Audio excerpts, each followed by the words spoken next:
क्या आप जानना चाहते हैं कि 20% एफर्ट्स लगा के 80% रिजल्ट हम कैसे ला सकते हैं?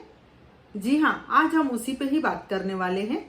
जैसे कि आजकल इंफॉर्मेशन बहुत ज़्यादा मिल जाती है, जैसे एक उंगलियों का ही काम है। हमने जस्ट मोबाइल पे उंगली दबाई और बहुत सारी डिटेल हमें मिल जाती है। बहुत सारी इंफॉर्मेशन हम लोग according to diet, health, weight loss के लिए निकाल लेते हैं। बट हमारी सर्विंग प्लेट कैसी होनी चाहिए, क्या होनी चाहिए, स्मार्ट चॉइस कैसी होनी चाहिए, वो हम स्टार्ट नहीं कर पाते हैं। कब करें, कैसे करें, क्या करें, इसका हम डिसीजन नहीं ले पाते हैं। हम हमेशा कंफ्यूज में रहते हैं। तो जी हाँ, आज हम उसी के ही बारे में बात करेंगे कि हमारी एक प्लेट सर्विंग की किस टाइप से होनी चाहिए, हमारी चॉइस स्मार्ट हम कैसे बना सकते हैं, उसके बारे में ही बात करेंगे। जैसे हमने बहुत बार सुना है कि हमारी प्लेट कैसी होनी चाहिए। यदि पहले का आप लोगों ने पिरामिड देखा होगा, फूड पिरामिड, तो वो ट्रायंगल रहता था। बट अभी का फूड पिरामिड भी चेंज हो चुका है, वो अभी राउंड में रहता है। और बहुत बार प्लेट में क्या बताया जाता है कि हमारी जो भी प्लेट है उसका हाफ सर्विंग हमारा वेजिटेबल्स और फ्रूट होना चाहिए, मतलब कलरफुल चीजें होनी चाहिए। एंड सेकेंड, प्रोटीन होना चाहिए 1/4, कार्बोहाइड्रेट्स उसमें 1/4 होने चाहिए, और बहुत सारी चीजें बताई जाती है कि ये सब चीजें होनी चाहिए। बट आज मैं इसके पीछे के रीजन के साथ ये बताऊंगी कि ऐसा क्यों बोला जाता है।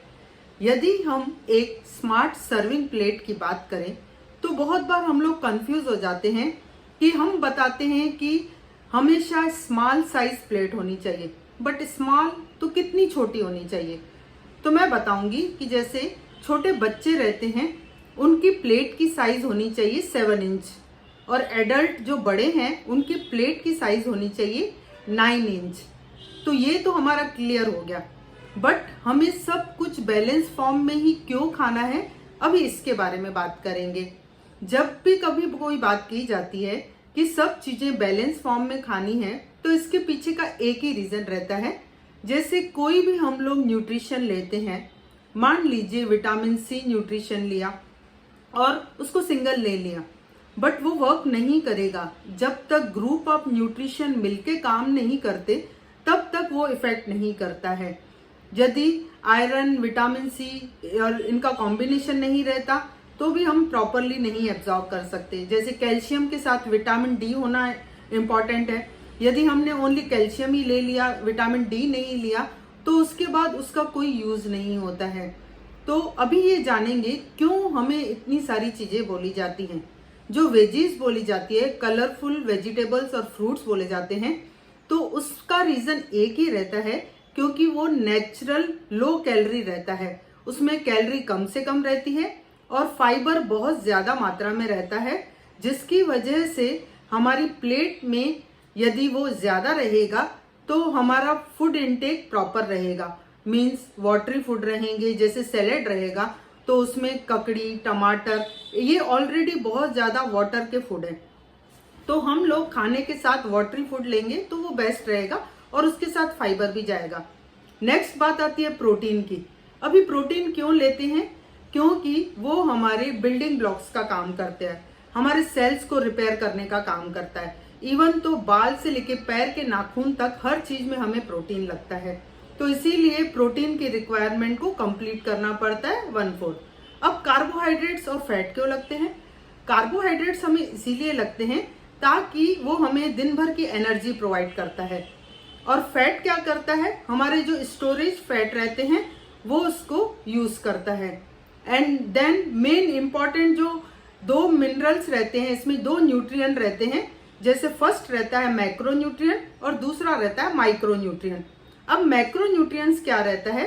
मैक्रो न्यूट्रिएंट में जैसे मैंने ऑलरेडी बताया कि प्रोटीन, वेजिटेबल्स, फाइबर, कार्बोहाइड्रेट्स रहता है, बट वाटर भी एक इम्पॉर्टेंट रोल प्ले करता है, क्योंकि जितने भी केमिकल रिएक्शंस हमारी बॉडी में होता है वो पानी की वजह से ही होता है।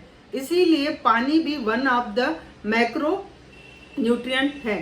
एंड देन दूसरा जो मैंने बात की थी माइक्रो न्यूट्रिएंट, ये स्मॉल क्वांटिटी में लगते हैं बट बहुत ही इंपॉर्टेंट होते हैं। ये जैसे वेजिटेबल्स, विटामिन और मिनरल्स की बात करते हैं, ये क्या करते हैं, हमारे सेल्स और हमारे आर्गन को प्रॉपरली वर्क करने में हेल्प करते हैं। तो इसीलिए ये 2 टाइप के न्यूट्रिशन हमें लगते हैं। अभी बात आती है कि इन न्यूट्रिशंस में यदि मैं वेजिटेबल्स और फ्रूट लेना चाहूँ, कलरफुल लेना चाहूँ, तो बहुत सारे लोगों के माइंड में आता है कि जूस पी लेते हैं।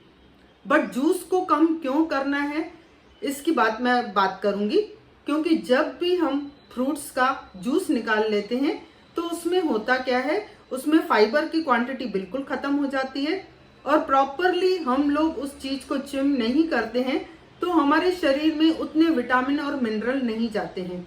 जो नेचुरल कैलोरी है वो उससे ज्यादा उसमें चली जाती है और फाइबर उसमें से पूरा खत्म हो जाता है। तो इसीलिए जब भी हम चॉइसेस में लेंगे तो हमें हमेशा जो जूसेस हैं उसकी जगह हमें फुल फ्रूट खाना चाहिए। देन अभी हम बात करेंगे कि आगे क्या करना है। जैसे बहुत सारी चीजों को हम रिप्लेस कर सकते हैं, जैसे कोका कोला को रिप्लेस किया नारियल पानी के थ्रू, और बहुत सारे बिस्किट्स को हमने रिप्लेस कर दिया नट्स में।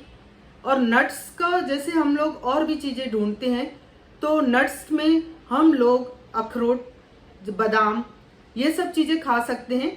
भले इसमें कैलोरी ज्यादा रहेगी बट एक अच्छे सोर्स के थ्रू हमारे शरीर में बहुत सारी ऐसी चीजें जा रही होंगी जिससे हमारा शरीर हेल्दी बन रहा होगा। अब इन सब चीजों को साइज प्लेट छोटी क्यों होनी चाहिए इसकी बात इसीलिए करते हैं क्योंकि जब भी बड़ी प्लेट लेंगे हम उसमें कितना भी खाना डालेंगे बट उस खाने में हमारे साथ क्या होता है, हमें लगता है हमने बहुत कम खाना खाया है। बट साइज ही छोटी लेंगे और उसमें प्रॉपर सारी चीजें हम लोग लेंगे तो हमारा दिन भर का रिक्वायरमेंट फुलफिल होगा। अब फाइबर की बात क्यों आती है, क्योंकि जब भी हम फाइबर लेते हैं हमें फुलफिलनेस तो होती ही है और फाइबर का सोर्स जाने की वजह से जैसे डायबिटिक पर्सन है तो ये सब छोटी छोटी जो बीमारियां आती हैं, बीपी है, डायबिटीज है, थायराइड है, ये सब लाइफस्टाइल डिजीजेस हैं। यदि हमने हमारी खाने की प्लेट को, छोटी सी प्लेट को बहुत अच्छा कर दिया तो हम देखेंगे कि ये लाइफस्टाइल डिजीजेस से हम लोग काफी दूर रह सकते हैं। और बहुत सारी ऐसी चीजें हैं जो हम लोग अननोइंगली खाते हैं पर वो सर्विंग में नहीं जाती हैं, जिसकी वजह से बहुत ज्यादा कैलोरी इनटेक कर लेते हैं। तो हमें ये समझना है कि किस तरह से हम आर्ट के थ्रू हमारी प्लेट को हेल्दी बना सकते हैं।